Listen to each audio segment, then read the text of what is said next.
Transportation Subcommittee 2, Infrastructure and Funding, and I am informed that this will be our final meeting for session.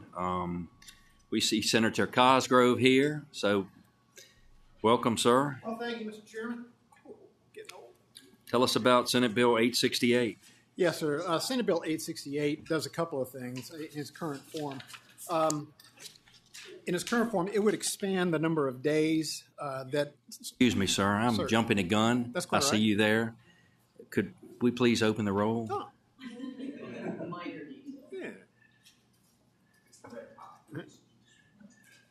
The chairman's telling me he needs to be somewhere else, so he kind of... Thank you. Thank you. All right, thank you. Go ahead, Senator, proceed. Yes, thank you, Mr. Chairman. Senate Bill 868 is similar to Delegate Krizek's bill. Mine is a little more comprehensive. Basically, both bills will extend the number of days that people have to pay a fine for passing a school bus if they're caught on a photo enforcement device. Right now, it's 14 days, but that includes holidays and weekends, and sometimes mail is delayed. So the bill would then expand it to 30 days, which I think is been requested by our police department. My bill does a little more than that, Mr. Chairman. I actually carried the photo red bill when it first passed when I was in the House of Delegates a long time ago. And part of my agreement with both the House and the Senate at that time is that when photo red was passed, it would not be used to report to DMV or to insurance. Basically, it would just be a civil infraction. When the school bus bill passed, the language was not clear that that was the case. My bill states that is the case. Now, there's been people running around, and I have to tell you, Mr. Chairman, I'm not going to go into as much as I wanted to, but there's been a lot of behind-the-scenes name-calling and defaming, and I have, in my 23 years here, never had this type of activity by a lobbyist. Right. So that being said, Mr. Chairman, I think it would be the will of the committee to conform my bill to Delegate Krizek's bill. We will put them in conference and we'll get out a product. The other thing is, Mr. Chairman, DMV does have a couple of amendments that do need to be added, and we'll do that in conference as well. And you and I have talked, and yes, sir. And he's referring to House Bill 1995. I would like to... Move to conform. Yeah, second. Okay, all in favor to conform the bill? Aye. Opposed? Okay, that motion does carry. I would like to say, yes, it's very important. Anybody running a school bus, there should be not just a civil penalty. There should be, if a law enforcement official sees you, you will be charged. Absolutely. It will affect your DMV record. That is correct. So at this time, the committee acts on motions. Move to report as conformed. Substitute. Okay, would you please open the roll? And you all can work it out in conference. Yes, sir. Okay. Thank you.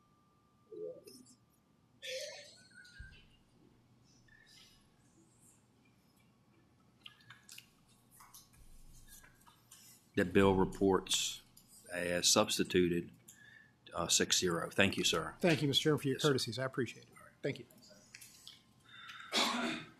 Do we have...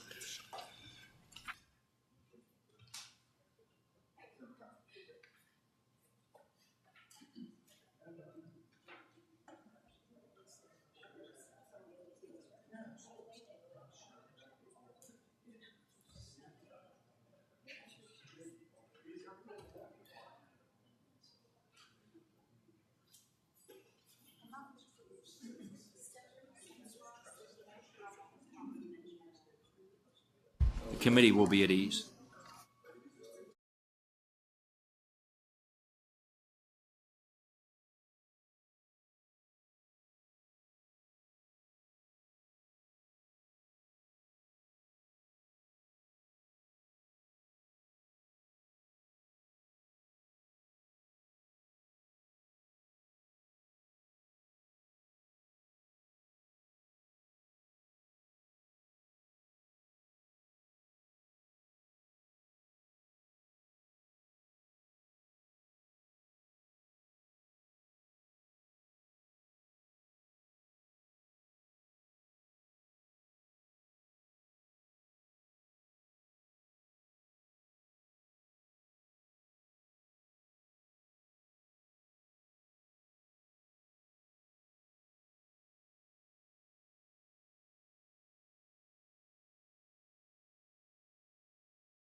Next bill we have is Senate Bill 861.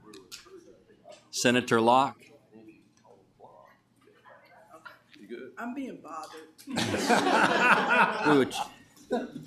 Thank you. Okay, there's a substitute.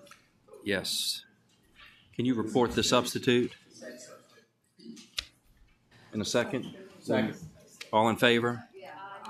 Thank you. And I want to thank you for working with us on the substitute. See the mayor of Hampton here as well. And Yes. it may not affect young people and folks on their first occurrence when they get, say, locked in the box in a traffic intersection. So if you will, Elma, report the, I believe on line 47 is where it starts. Yes, Mr. Chairman, there's a few changes. The first is that on lines 15 through 18, it makes clear that the traffic control violation monitoring system is not used to enforce speed violations.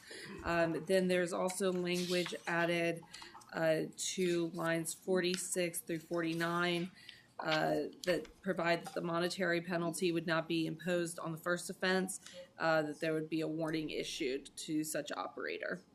And there are a couple of technical amendments as well that are not substantive. So it's only going to be used for traffic infractions, not speed enforcement, as well as on the first occurrence, folks will receive a warning before they receive the civil fine in the mail. Mm-hmm. Okay. We need to You accept okay? the substitute. And I'm good We with that. did? I told people the reason I retired Okay. was I couldn't get to work. Do you want to tell us about your bill? I see you have folks here from out of town that you may want to allow them to speak, or I know the committees may be ready. What this does is it applies to localities in Planning District 23 to establish traffic control device violation monitoring system. And as it's changed now, the initial violation will be a warning, followed by, after that, a monetary liability on the operator of a motor vehicle for failure to comply with traffic control devices at any intersection deemed by the local governing body to be negatively impacted by traffic due to the Hampton Roads Bridge Tunnel Expansion Project, I-64 Express Lanes 4C project. The bill sunsets on July 1st, 2027, or upon certification by the Secretary of Transportation that the I-64 Express Lanes project 4C is complete, whichever is earlier. And this was agreed to by the City of Hampton, VDOT, and DMV. Thank you. Is anyone here to speak in favor of the bill? Got a question for the patron. Go ahead, Delegate Block. Some question for the patron? I do have a question. Senator. Senator Block. So if Norfolk per se wanted to do it, then the locality could ask for it, just deal with VDOT and others because they have the same issue at Ocean View. Correct. Okay, thank you. Yes, sir. Mr. Mayor, and welcome. We do have folks from VDOT here, so they will share with the concerns that you're having down in Hampton, and I'm sure they will take it all in. Well, thank you, Mr. Chair. My name is Donnie Tuck. I'm mayor of the city of Hampton, Virginia. And our challenge right now is that between 3 o'clock and 6 o'clock, the traffic builds up to about 800 cars per hour coming through our city, trying to access the interstate through two different areas primarily. And it's a cut-through traffic. It's a problem. We've tried to be very creative about how to control the traffic. We put bollards down to try and segment the traffic through downtown, and we've also done no left turn, no right turns in different areas in Phoebus. But the problem is it requires a lot of manpower in terms of police officers to enforce it, and we just don't have the individuals to do that. And so this would go a long, long way. It's primarily between Monday through Friday, 3 to 6 o'clock, and it would sunset clearly once the tunnel expansion is completed. Do you think it will change people's behavior? We fully believe that it will. Okay. Will it be used at other locations besides those? Will it, like, expanding towards the Old Dominion campus or further out? No, our primary concern right now is in Hampton, and if you're talking about Hampton University, that's almost where the bottleneck occurs. Okay. But beyond that, no, we're not really looking at putting it other places in the city. That's where, again, all our traffic problems are. Okay. All right. Thank you, sir. Thank you. Anyone else here to speak in favor of the bill? Anyone to speak in opposition to the bill?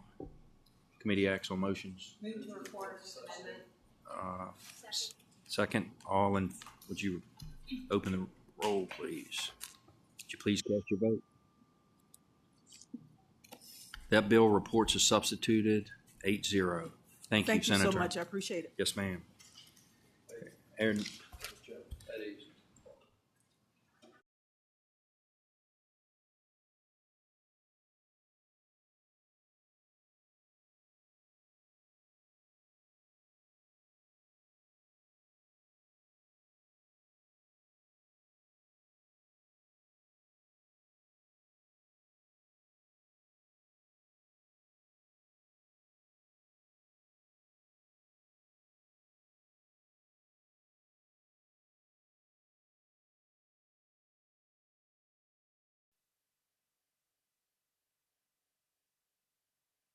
Senator Abbott.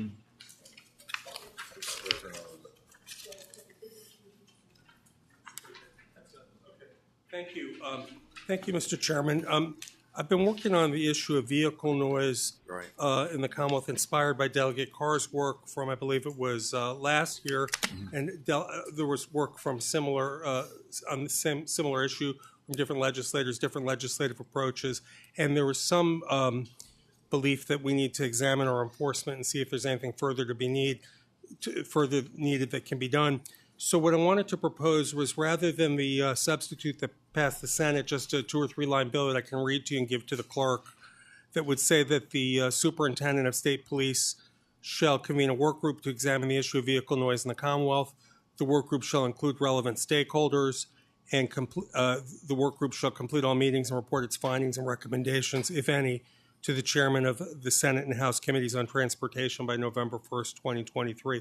What we're trying to get at is, should we perhaps prohibit the sale of aftermarket parts that enhance engine noise, and if so, are there limitations or requirements? And we're looking for some smart people to put their heads together outside of the legislative session to see if they can come to a consensus.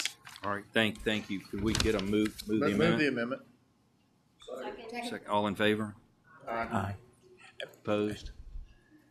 Thank you, sir. And yes, we appreciate you considering the amendment. I know state police, there is currently a noise.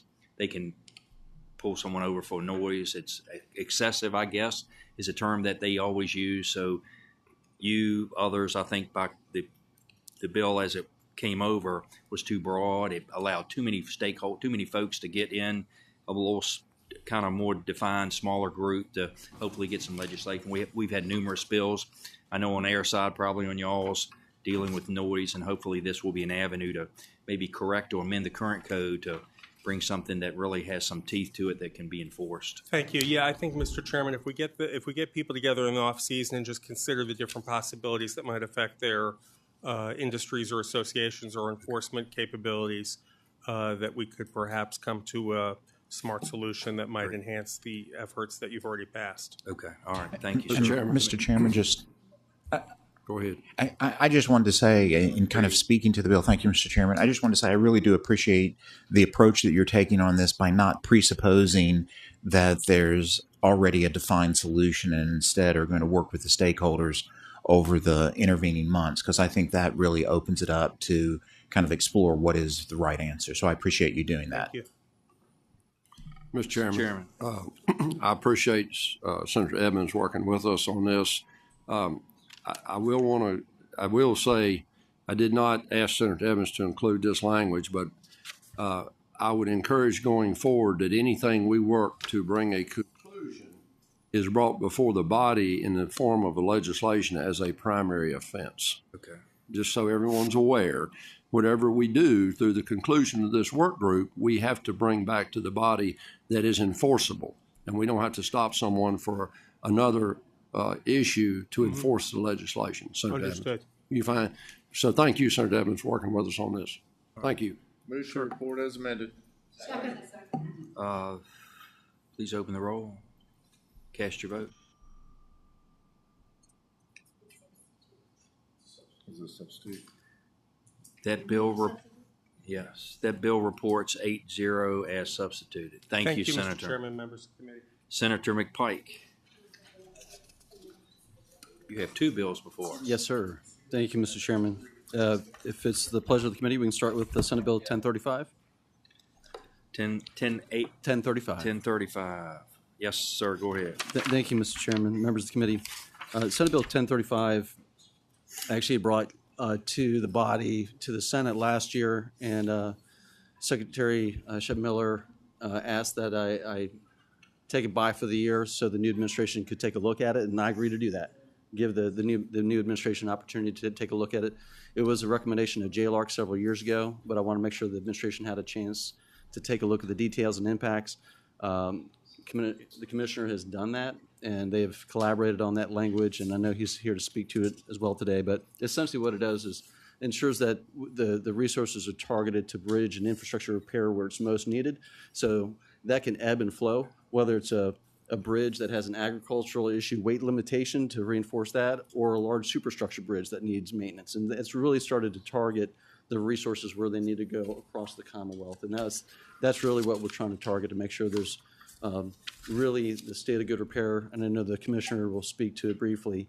The level of work that they've done, I think, to improve our infrastructure throughout the Commonwealth, and I think this is an important tool as well. So, all right, thank you. Any questions for the patron? Commissioner Britch, welcome. Tell us all about those 818 bridges that have been dealt with in a very short period of time. Good afternoon, Mr. Chairman, members of the committee. I'm Stephen Bridge, Commissioner of Highways for the Virginia Department of Transportation. It's a pleasure to be here with you this afternoon and be able to talk about an issue that is near and dear to me, which is the maintenance of our infrastructure. As Senator McPike has indicated, that last year Senator McPike had a very similar bill in front of the Senate as well as the House, and Secretary Miller did ask it to go by for the year to allow the department to investigate the State of Good Repair program as a whole. Just as a reminder, in 2015, the State of Good Repair program became law, and we made significant progress over the last 7 years in addressing our structurally deficient bridges throughout the Commonwealth. And for example, in fiscal year 2018, we had over 800 bridges, or 4% of our structures, structurally deficient. By fiscal year 23, we were down to 513 structures or bridges now structurally deficient, right around 2.5%. But most importantly, this is where I think the State of Good Repair program has been very successful, that we've been able to program all but 91 of our bridges that are structurally deficient for funding, for replacement, for repair. So we're down to 91 structures that do not have money on them today. This is truly a testament to the State of Good Repair program, and it's now time to make those changes. What this legislation does would allow us to incorporate cusp bridges. Those are those bridges that are close to becoming structurally deficient, to provide for preservation activities to occur to them to extend their useful life before they reach a point where we would need to either replace them or have significant rehabilitation to it. What this does, and this is just simply the extension of the work that we started in 2018, and in 2019, the Commonwealth Transportation Board adopted the preservation first approach. This legislation would allow the State of Good Repair program then to continue on with that process at no additional cost back to the program, which is valued at about $220 million a year to the State of Good Repair program. Again, what this legislation is, Senator McPike says, allows for cusp bridges to be funded through the program, but also removes the max and the mins, the floors that have been allocated to the construction district, as well as the maximums, so that we can apply the State of Good Repair program funds directly to where they're needed throughout the Commonwealth and not have artificial highs and lows. And this was one of the findings of the JLARC report. So, Mr. Chairman, any questions? And you shared with me you have plans for every one, but it's less than 100. 91 structures 91, are okay. Right now that are not funded today. We have another round of State of Good Repair funding that would become available in fiscal year 24. And I also learned today that we have more structures, bridge structures, in the Stanton district than any other district in the Commonwealth. Yes, sir. Which I would have thought it would have been Newport News, but no, I was and then wrong followed there. by Bristol. Okay. Yes, sir. All right. Any questions for the commissioner? Anyone here to speak in favor of the bill?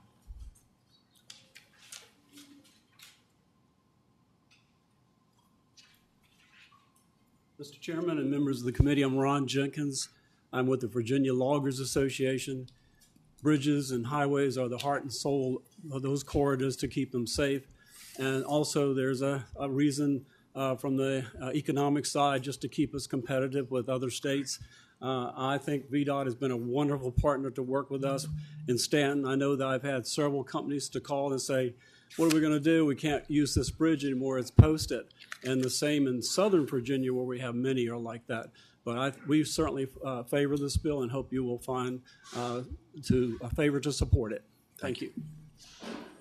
Anyone else to speak in favor of the bill? Anyone here speak in opposition to the bill? Any? Move to report. Second. Please open the roll.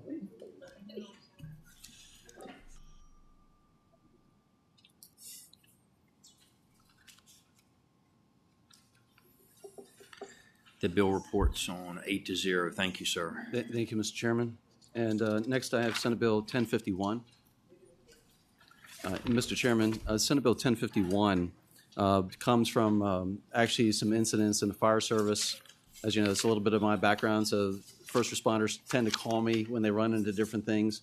And this is one of those times where there's been multiple incidents, one from a gas company truck that was towed off property when they're investigating an outside gas leak, because they have to go across property lines to go figure out where the leak is. Well, the guy comes back to get his tools from the truck, and his truck is gone, delaying emergency response. The second incident happened where the same thing happened with the electric company vehicle. Again, because where the transformers are, they're off property a lot of times. But under aggressive tow laws, someone can come and hook up your truck and haul it away. So it sounds crazy, but that's sort of the aggressive tow laws. And so it really defines and narrows it down to make sure a couple things. They just can't park it anywhere and leave the utility truck. And it's also included broadband service, because obviously if your IT and fiber's out, your business is down. And so there's economic loss issues, again, if you can't splice the cables back. And so it really narrows it down to make sure a couple things, that the trucks are actually engaged in the work. Like there's a worker there actually doing maintenance work and service repair work. So it's not like you can go and park and leave your truck overnight at a local shopping mall or something and just abandon and take your own vehicle somewhere else. So there's provisions in that to make sure we buckle that down. And so it really is, unfortunately, like legislating common sense, but unfortunately under their current context, they can tow. And that impacts not only their property, but multiple other properties in a lot of circumstances. And so it's just one of those head scratchers to me, but I don't see any other way around it other than to say you really can't do that. It impacts too many other people and public safety. Right. Any questions for the patron? Delegate Tata. Mr. Chairman, just out of curiosity, in those two examples that you cited, how long did they leave the trucks there? When they said he ran to get his tools, like an hour or like overnight? No, we're talking like 15 minutes to walk around. Okay. I mean, there's aggressive enough towing companies that have spotters that will spot, and as soon as you walk off the property, according to the co-contracts, they can hook you up. And so each of those companies went and paid the fee to get the trucks back. But in the meantime, service was down to multiple properties and emergency response. And so. But they'll have to be working. So they'll have to be working outage, providing service or maintenance. And that they can't be left overnight. Because I, too, express concern out in the rural part of eastern part of the county that I live in now. Penn Line's currently trimming right away for Dominion, and they leave their vehicles overnight in fields and wherever they can, with landowner permission, of course. Right. But in that case, they're not doing active maintenance. Right. And so that's not permissible unless they have landowner rights and agreement to it. Right. All right. Thank you, sir. Any other questions? Move to report. Second. Please open the roll.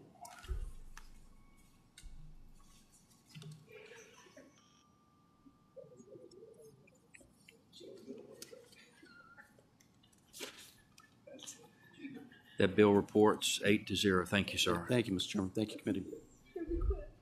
Chairman Marsden. Welcome. Thank you so much, Mr. Chairman, members of the committee. Good to be here. Nice intimate quarters here. I like this. If I may proceed with Yes, Senate sir. bills. Tell us all about Senate Bill 978. 978. Well, it's really just a clarifying bill, and this applies to trucks that have been involved in an accident or a breakdown, and then these large trucks need to be removed from the roads. What we're talking about are public safety tows here, not trespassing tows. So the police will request a public safety tow, and this bill just clarifies that the existing lien, the immediate lien that you get, just applies to the vehicle and the vehicle combination, not the cargo. You know, the cargo belongs to somebody else, really, who's innocent here. The driver that they've hired, their company has hired to do the, you know, is the one who has maybe made the mistake or been the victim of somebody else's mistake. And it just clarifies that the lien that the tower has is against the owner of the actual truck. And the Virginia Public Safety Towers doing work on behalf of the state are having collection problems, mostly with out-of-state drivers, and we believe clarifying the existing lien status is part of the solution to the problem. We have a huge issue. We've been working on it over in the Senate with several of the towing operators and the insurance industry and what have you to deal with this problem. Started out with over-expensive tows. One of them reached over $200,000. Some of these things are very, very complicated. And sometimes the truckers just, you know, their truck's worth $15,000 and they just had a $25,000 tow. So what do? You don't have insurance for towing. You just leave your truck. And it also clarifies that the driver can come back and get his personal property from the the vehicle, his cell phone, his extra clothes, or lunch, or whatever he happened to leave in there, as long as it's 2 days before an auction takes place. As part of the lien and part of that recovery. So that's what the bill does, and we're just step by step trying to solve some of the most vexing problems you can possibly imagine regarding towing and the rights of truck owners and in-state, out-of-state. It is a labyrinth, but this is a good first start to get some of it solved. I don't think towing will ever go away. No, sir. It is necessary. It is necessary. So any questions for the patron? Anyone here to speak in favor of the bill?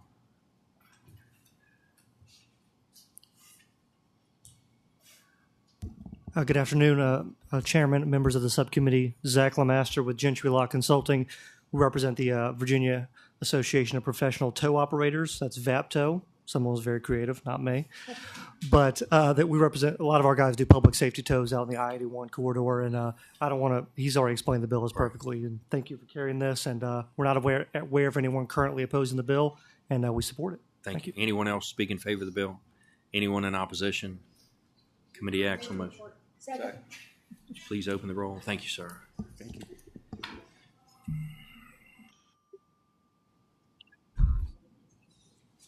The bill reports 8-0. Thank you very much, Mr. Chairman, members of the committee. See you around the farm. Good. Senator Sasslaw. Welcome, sir. Sorry to keep you waiting. We're way up here in the Capitol. We meet way up here in the Capitol. So I think one of the few places I can find my way. Okay. God knows I've been here long enough. I got to tell you, this is one, and I've been here a while, this is one of the most convoluted situations I've run into. And this is Senate Bill 1069. Yeah. What happened, and let me, before I start, nothing in here is mandatory. No local government has to do, if they do something, they have to comply with the law, and I'll get to that in a second, but there's no mandate that you put up these signs or anything. 3 years ago, we passed a law essentially that said you would yield in a crosswalk that was clearly marked, whether it was at a corner or in the middle of the street, and it cannot be in anything that's faster than 35 miles an hour. And some local governments went to put up, stop for pedestrians. The federal government told them, unless it's expressly stated in your state code, you cannot put up a stop for pedestrians. And what we had assumed that yield meant stop. Apparently, in federal lingo, it didn't. So what this does is it puts the word stop in there. And like I said, it's not mandated.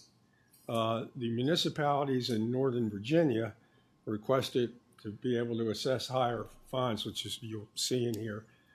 If you violate this, if they have this, the maximum can be $100, unless you live in Fairfax, Arlington, or Alexandria. Then you could pay up to $500. We always have to be more up there. Don't ask me why, but anyway. And like I say, it's not mandated. It just fixes a problem that the federal government barred us from putting these signs, local government.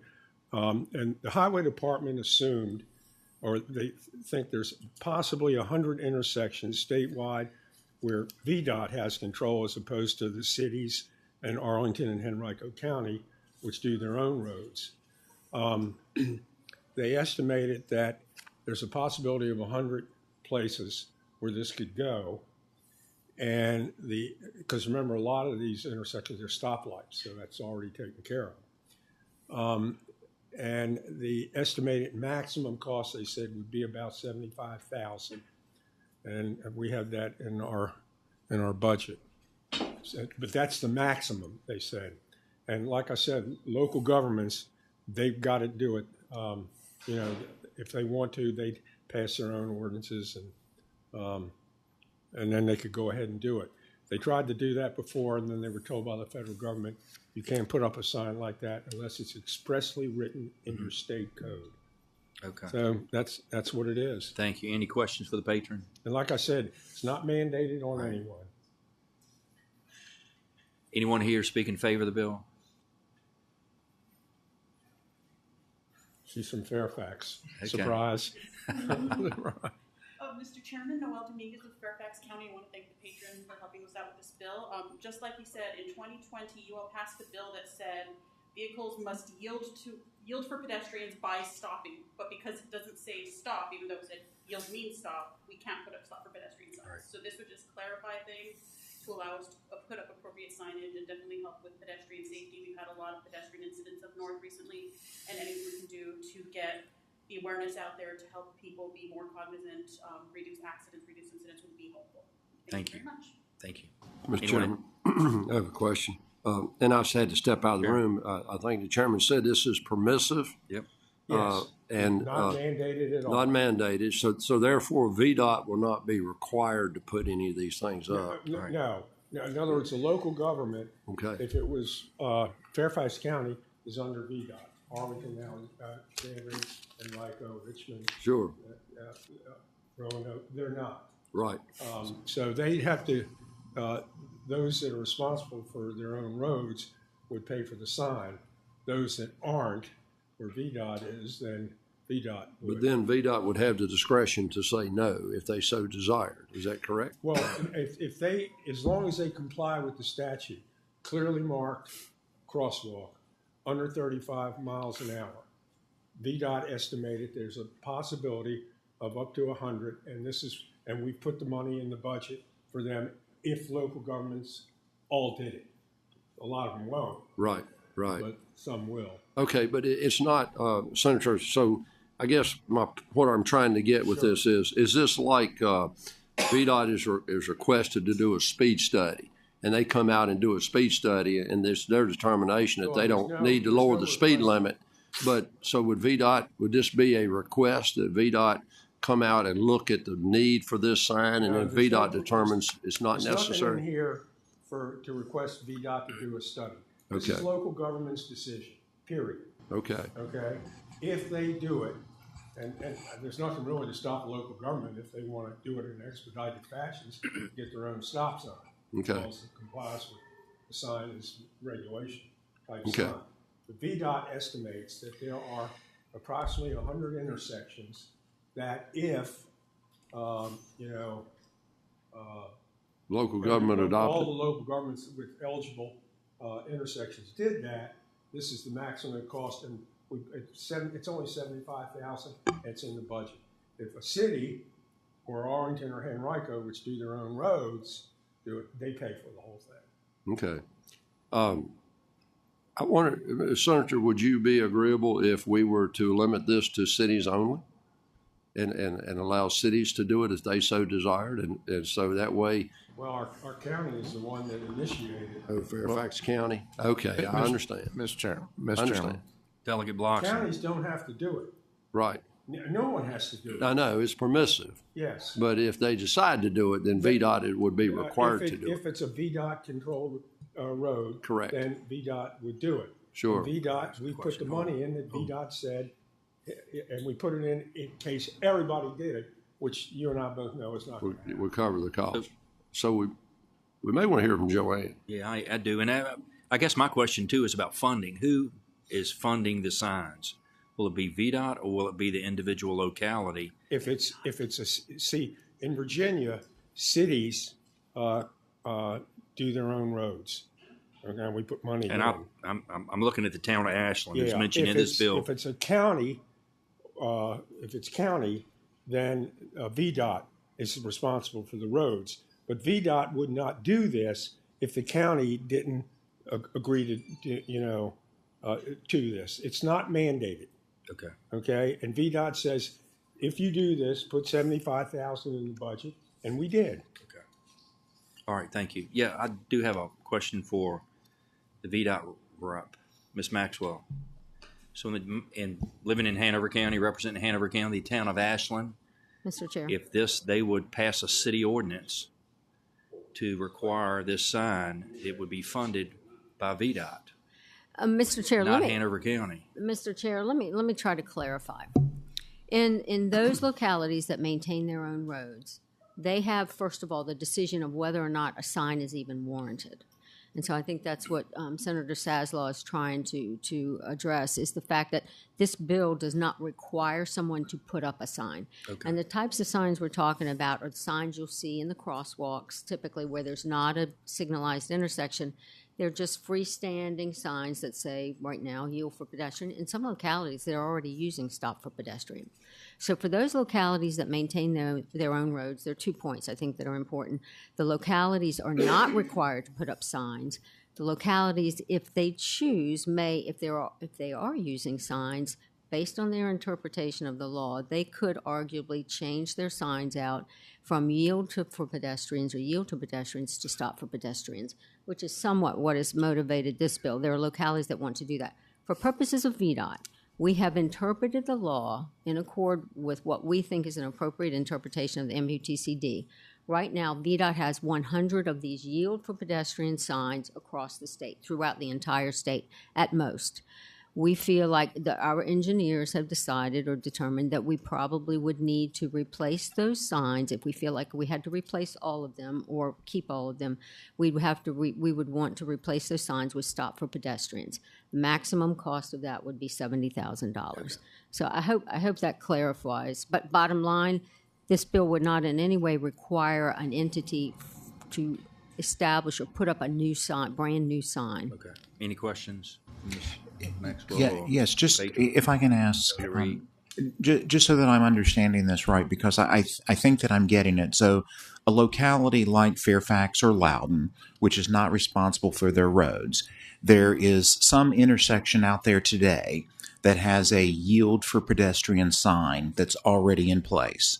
And they come to you and they say, we want to replace this yield for pedestrian with stop for pedestrian because we want to be in compliance with the federal law and everything else like that. And if it's 2 locations in Loudoun County, by my doing the math, it's $750 per sign. So then you put $75,000 in the budget to cover all 100 signs. If they did that. If they all did it, but it could just be 2, which would be $1,500. Yeah. I mean, they may not spend the money. Right. Okay. I think I get it. Thank you, Mr. Chair. They're not required. Localities aren't required to do that. Some may say, look, everything's fine the way it is. Like I said, there's no mandating. Right. Mr. Chair, I would also note that there are actually some localities that are already using stop for pedestrian signs. Okay. So they would not even feel compelled to change. Any further? Violation of federal law. Any further questions? The committee operates on motions. Second. Is moved and properly seconded. to report the bill. Would you open the roll? Thank you, sir.